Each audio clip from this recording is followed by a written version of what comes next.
Lesson 6 is running a servo with an ESP32. But first, I'm going to show you where you can grab some information, and I'll do it real quick since it's in all my other videos also. You can download all the material, the INO files, etc., the PDFs from this zip file, if you want to do it that way. The next method is to download it from their Wiki page so that you're not having to deal with a zip file. The Wiki page tends to be more up to date on some of it. And the third one you need to know about is Arduino document page. You're going to have to Google that one. The address is too long, but you do need to look at that. So I've slightly changed my procedure. Now what I do is I load a blank INO, compile it, upload it to the ESP32. That way it's all, nothing's being sent out to the pins. Then I wire up it, and this is actually pretty simple wiring, just 3 pins. Then I go over and File, Open. And something that I keep forgetting to do is you need to put the INO file within a directory, because of course it's going to stuff other stuff in this directory for you. So click, click, and now it loads.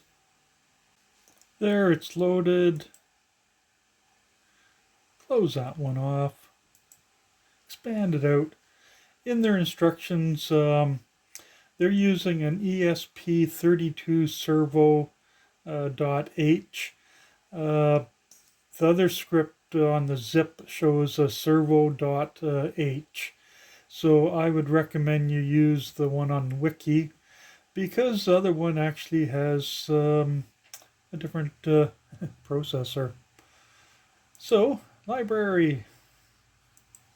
Need to look up ESP32 servo. And there's several of them, but I'm going to hope it's this one and go click. And it indicates it successfully was installed. Oh, it did not put the H file there. So I was wondering where it stuck that library. I must have configured it to go to YouTube.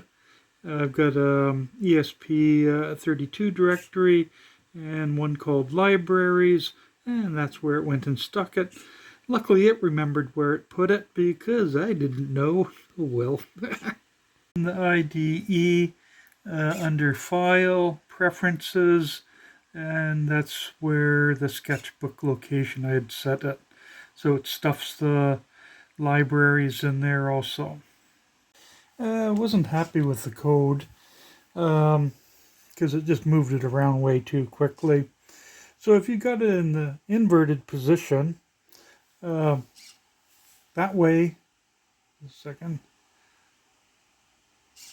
it's relative to the top here. That's going 90 degrees. That's at 60 degrees, so 0 is this way. And then they go 60 degrees from center position, which is that there. Of course, if you invert it, it's the other way around. But I'm just going to quickly change it for a bit more dramatic deviation. So I've got it now set so that it's going to shift 80 degrees to the left, then go back to center, and then shift 90 degrees to the right, which is at least a bit easier to see. And of course I had changed it to a 5-second hold in the position. So let's look at the code now. Oops, first the wiring. The red wire goes over to the red wire. The black wire, which is ground, goes over to the brown wire.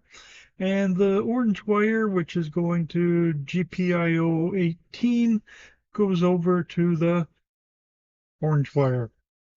Oh, that was pretty hard. Done. Now to the code. So, word of warning on the Wiki page and that zip file. Take it with a big grain of salt. If something doesn't work, you might want to just make an assumption that what they gave you was wrong. Most of it's right, but there are some errors.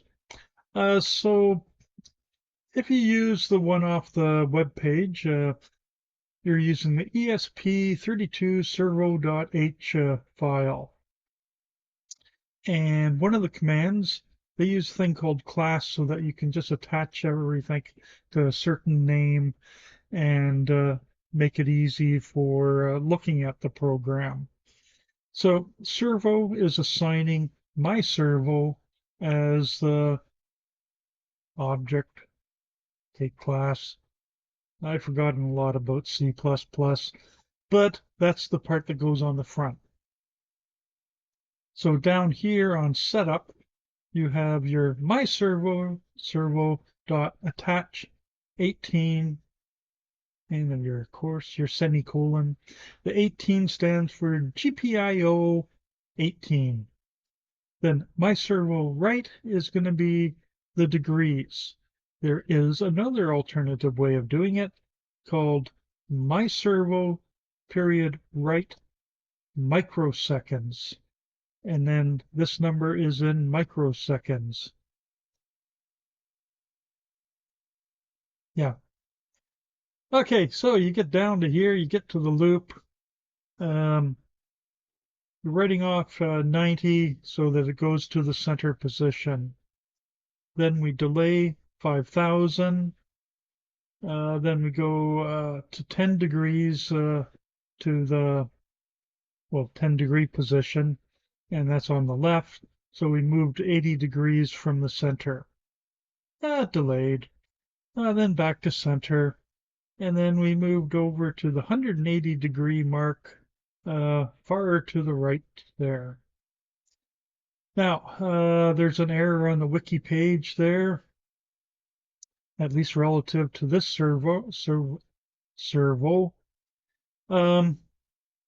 They said 1,000 microseconds was equal to 0. No, it's actually 500.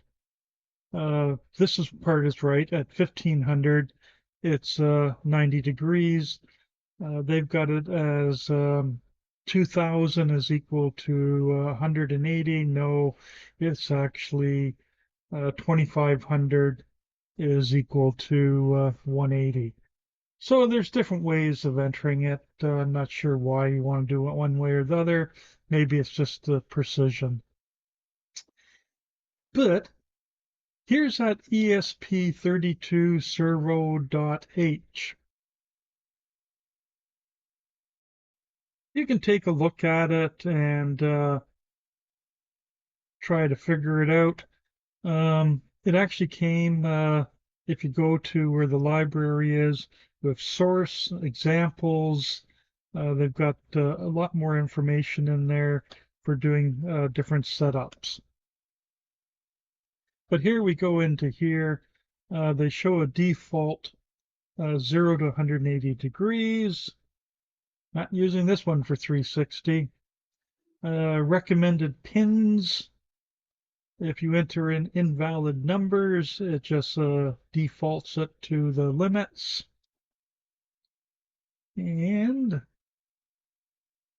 then if you want to try to read that stuff, you can.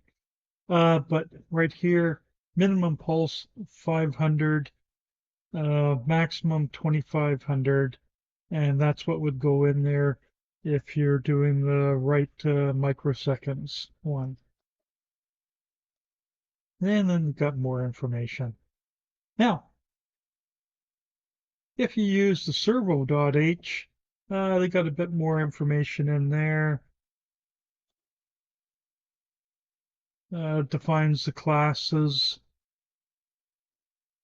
There's the right microseconds, so you can set it that way, but you can also read it back. find out what's attached, detach them. So I don't know which you should use. There must have been a reason that they created their own. But that's it for there. It's a pretty nice, easy way of learning how to use it and learning a bit of C++ at the same time. Well, that's it. Have a good one. Bye.